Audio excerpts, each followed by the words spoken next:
این تمرین فول بادی رو با من انجامش بده. سیوش هم بکن.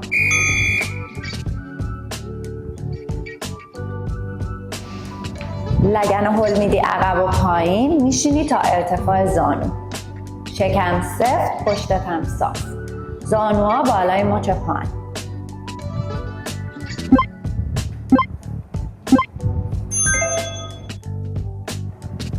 10 ثانیه استراحت.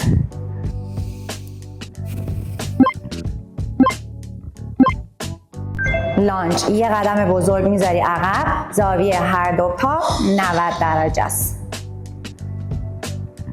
پشتت صافه، شونه بالای لگنه، زانوی پای جلویی رو میدی به سمت بیرون.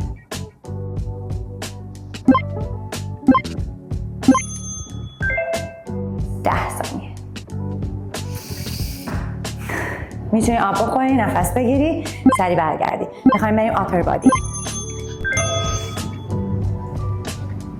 سینه تا ارتفاع آرنج میاد پایین. میتونی بالا روی پنجه باشی یا میتونی زانو رو بذاری روی زمین. پشتت صاف، شکم سفت، سر در امتداد ستون فقرات.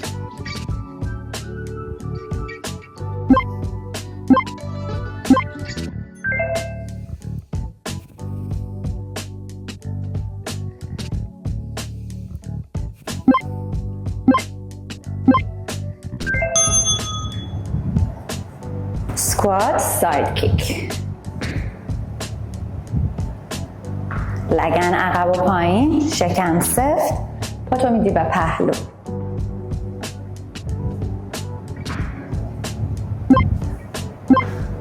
ادامه بدین. استراحت.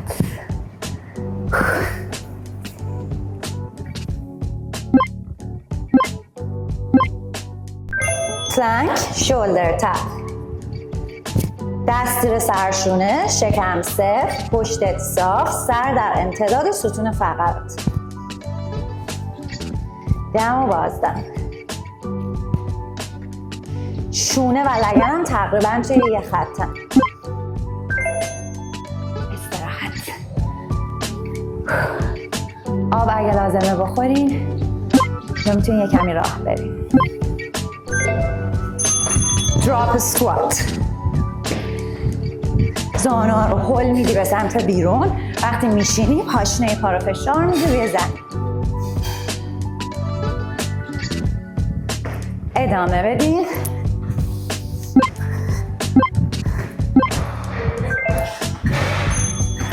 استراحت.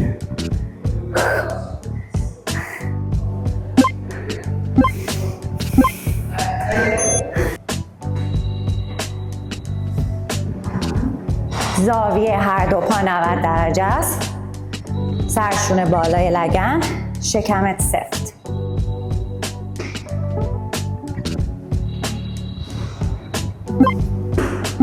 زانوی پای جلویی هل میدی بیرون. استراحت. میدونی که اگه به چالش نکشتت عوضت نمیکنه. پلانک، تو تپ. پشتت صاف، شکم سفت، سر در امتداد ستون فقرات. پاهات میره به پهلو، برمیگرده. اگه فشار بیشتر میخوای میتونی بپری